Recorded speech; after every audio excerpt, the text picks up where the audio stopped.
গ্রাম বাংলার জনপ্রিয় একটা হাওন শুটকির বড়া। নানি বাড়িতে গিয়া নানির বাগান থিক্কা একদম তাজা ফাতা ফাইরা আজকা আমি আমার আম্মার লাইগা দেশি স্বাদের শুটকির বড়া বানাইছি এবং এতটাই মজা হইছিল যে ফাললে প্লেট সহ হাইলাইতাম। আসসালামু আলাইকুম, কেমন আছেন সবাই? সহাল সহাল রওনা দিয়া লাইছি নানি বাড়ির উদ্দেশ্যে। প্রথম কারণ নানা নানিরে দেখতে যাওয়া, আর দ্বিতীয় কারণ আজকা আম্মা আমার রাতের বানানি বড়া হাইতো চাইছে। বড়া বানাইতে যেই ফাতাটা দরকার ইডা নানির বাগান থিকাই লইয়ামু। কিছুক্ষণের মধ্যেই আমরা পৌঁছায়া গেছি গা। আমার নানা বাড়ি একদম কাছে, যাইতে সময় লাগে মাত্র 5 মিনিট।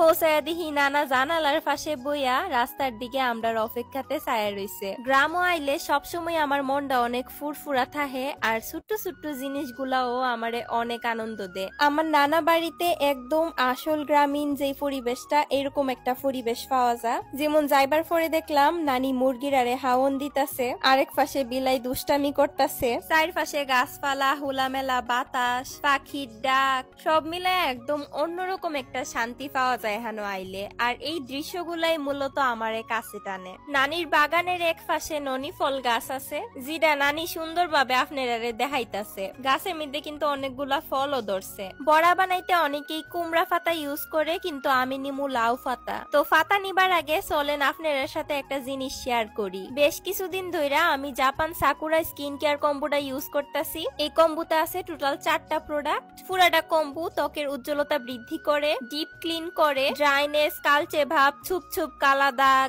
হাই পিগমেন্টেশন, রুইদে ফুরা দাগ এবং ব্রণের দাগ দূর করে, পোর্স মিনিমাইজ করে, ত্বক স্মুথ এবং সফট করে, পাশাপাশি ময়শ্চারাইজড করে। তাছাড়া সোহের নিচের দাগ এবং ফুলা ভাবও দূর করে, ফাইন লাইন্স, স্মাইল লাইন্স সব দূর কইরা ফেস অনেক সফট এবং রিফ্রেশিং করে। আর এটা আমি নিছি হোয়াইট রোজ পেজটা থিকা। হেয়ার পেজের সব প্রোডাক্ট একদম অরিজিনাল এবং অসংখ্য রিভিউ আছে। ভিডিও ডেসক্রিপশনে আমি হেয়ার পেজটা মেনশন দিয়া দিছি। লাউ পাতাটা আম্মা কইছে আম্মা নাকি নিজের হাতে পারবো, এবং পাতাগুলা কিন্তু খুবই টাটকা তাজা ছিল। আমার নানু অনেক যত্ন কইরা সবগুলা গাছ লাগাইছে বাগানের মধ্যে, যদিও আগে বাগানে আরো বেশি গাছ আছিল, ওখন আবার নতুন কইরা গাছ লাগানি হইতাছে। এদিকে নানা আগের মতোই আমরারে জানালা দিয়া দেখতাছে। আমার নানা নানু দুইজনই খুবই সহজ সরল মানুষ।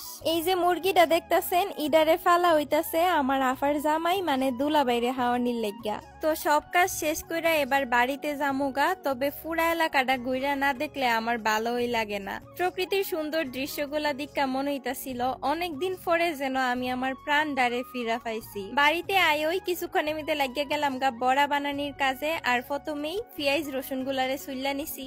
অনেকেই কই নাকি আফা নাকি অনেক কাজ পারে, আসলে আমি অনেক কাজ পারি। আর মেয়েরা সব কাজে শিক্ষা রাখা বালা, কারণ জীবনে কোন সময় কোনটার দরকার লাগবো আপনি নিজেও টের পাইতেন না। বড়া বানাইতে যা যা দরকার এখানে মিদে সবকিছুই লয়ে লাইছি। তবে মজার বিষয় হইতাছে আমার আম্মা আমার হাতের বানানি হুটকির বড়া হাইতো চাইছে, অথচ আমি কোন সময় হুটকির বড়া বানাইছি ওই না। ইলিকা আম্মা ওই আমারে সবকিছুতে হেল্প করতাছিল। এই হুটকির বড়া কিন্তু গ্রাম অঞ্চলে অনেক বেশি জনপ্রিয়।